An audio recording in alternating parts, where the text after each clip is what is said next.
I always ask my clients or the followers on Instagram or YouTube to ask the questions, or if they have something that they want to know about, come to me, give me a question, or ask me a question, and I will do my best to answer it with a complete honesty and to the point.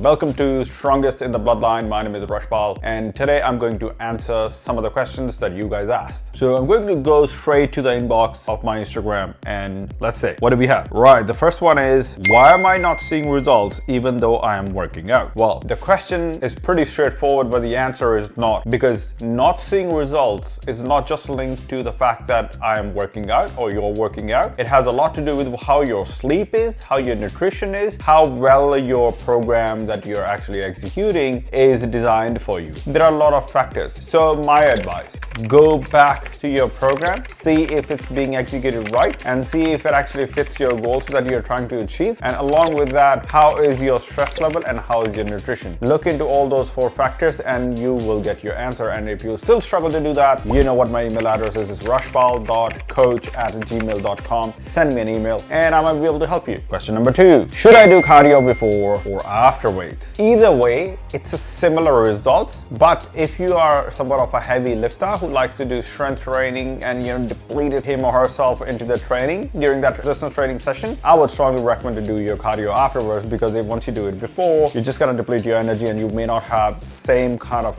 motivation or energy to push through your strength training session. So do it afterwards based on what you're actually training. How many days a week should I actually train? Good question. My general advice is 3 to 4 days. You don't really need to do 6 days unless you're specifically training for a certain sport and the sport require you to train that much. If your program is well designed and you're trying to do hypertrophy, which is like increasing your size, increasing your muscle mass, or you're trying to do fat loss, either way, 4 days is more than enough for you to see the results in the long run. If you're trying to do 5 days, 6 days, it completely depends on your recovery. If you can't recover on time, there is no point of pushing yourself to do 6 days of workout or 5 days of workout. Is it bad to feel sore for days after workout?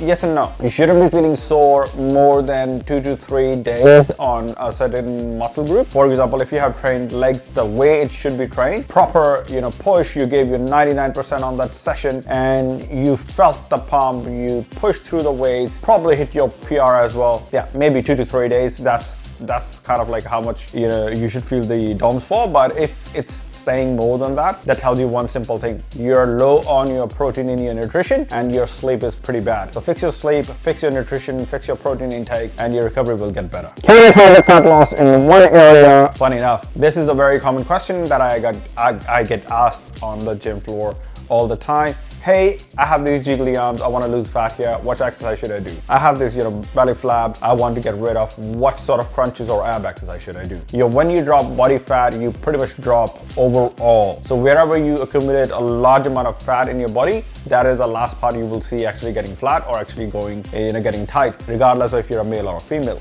It's the same pattern to lose fat on both bodies, but there is no such thing as targeted body fat loss. How long until I see results? This is one of those questions that comes from someone who's very impatient. For example, you want to lose 15 kilo and you've been going to the gym for like 3 to 4 or 5 weeks and you want to lose that 15 kilo in 5 weeks. May not happen. Maybe you will lose about 3 to 4 kilos initially, but then it'll slow down. But to lose 15 kilo will generally take you about 4 to 5 months properly if you're losing with the proper regime, training, sleep, nutrition, keeping all 3 in track. And seeing the results, how long does it take to see results? Depending on what your goals are. 2 more questions. Do I need to count calories or macros? 100% yes you do. If you don't know what your calories are, if you're not counting your calories, well, counting calories doesn't mean you're 24/7 doing that 365 days. It'll take you 2 to 3 months of tracking calories, counting calories consistently before you actually start to understand the science behind it, before you actually get into the habit of understanding how much you actually need, the portion wise. But if you're very serious and you actually want to see results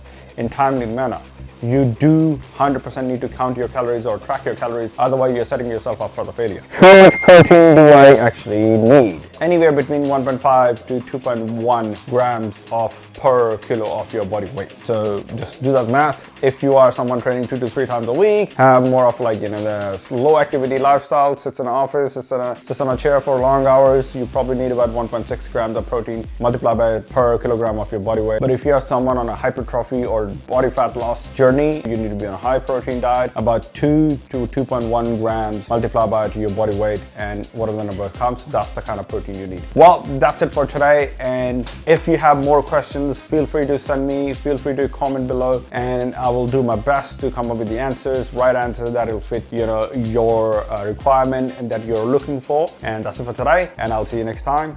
Peace out.